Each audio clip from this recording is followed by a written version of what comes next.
दूर देश को चला गया, लिखा वचन में वो दूर देश को चला गया और वहां पे क्या करा, कुकर्म में उसने सब संपत्ति उड़ा दी।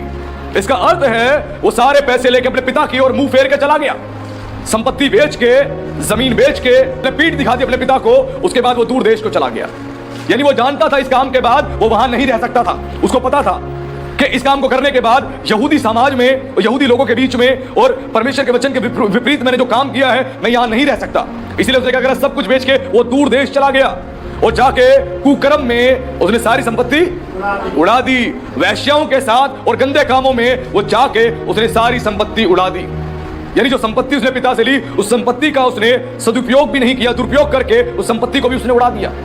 आज बहुत से मसीह हैं, आज बहुत से लोग हैं, जब परमेश्वर से आशीष लेते हैं उस आशीष को गलत कामों में उड़ा देते हैं। जब परमेश्वर उनको आशीष देता है उस आशीष को गलत कामों में उड़ा देते हैं, व्यभिचार में उड़ा देते हैं, नशे में उड़ा देते हैं, जुए में उड़ा देते हैं। उस परमेश्वर की आशीष को व्यभिचार के साथ साथ और गंदे गंदे जितने काम हैं उन सब में वो उड़ा देते हैं। परमेश्वर की आशीष की वैल्यू नहीं समझते, परमेश्वर को भी पीठ दिखा देते हैं, उसको पीठ दिखा के अपने पाप भरे जीवन को जीने लग जाते हैं। आज भी ऐसे लोग हैं और यहां पर इस पुत्र ने यही काम किया, इस पुत्र ने यही काम किया। वो गया और सब कुछ उसने क्या करा, खर्च कर दिया। और क्या हुआ, उस देश में एक बहुत बड़ा अकाल पड़ा। जिस देश में गया उस देश में एक बहुत बड़ा अकाल पड़ा।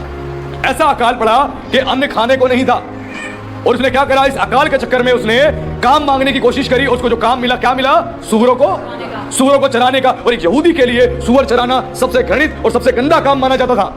यहूदियों को इस चीज की आज्ञा नहीं थी कि तुम इस चीज को चराओ, सूअरों को चराओ या सूअरों की तुम देख रेख करो। लेकिन फिर भी उसने क्या करा, इस काम को किया। क्यों किया, क्योंकि अब उसके पास कोई भी उपाय नहीं था, कोई भी उपाय नहीं था।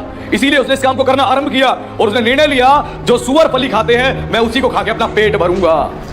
यानी अपने पिता के विरुद्ध में जब उसने पाप किया, उस पाप के कारण क्या हुआ, पिता से संपत्ति तो ले ली, ले जाने के बाद उसने पाप में उड़ा दी, पाप में उड़ा दी। उड़ाने के बाद क्या हुआ, कंगाल हो गया।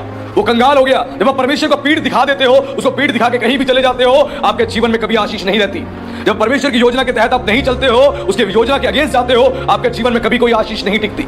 आज बहुत सारे मसीह जिन्होंने प्रभु पर विश्वास कर लिया, प्रभु को अपना जीवन दे दिया, उसके बाद भी वो क्या करते हैं, उसके बाद भी आशीष परमेश्वर से लेने के बाद भी परमेश्वर को पीठ दिखा देते हैं। दिन प्रतिदिन पाप करते रहते हैं, दिन प्रतिदिन पाप करते हैं, गलत काम करते हैं, गुनाह करते हैं, अपराध करते हैं और वो ये नहीं जानते वो सब कुछ उड़ा रहे हैं। परमेश्वर की दी गई आशीष को उड़ा रहे हैं। कुछ टिकेगा नहीं, कुछ रहेगा नहीं, वो कंगाल हो जाएंगे।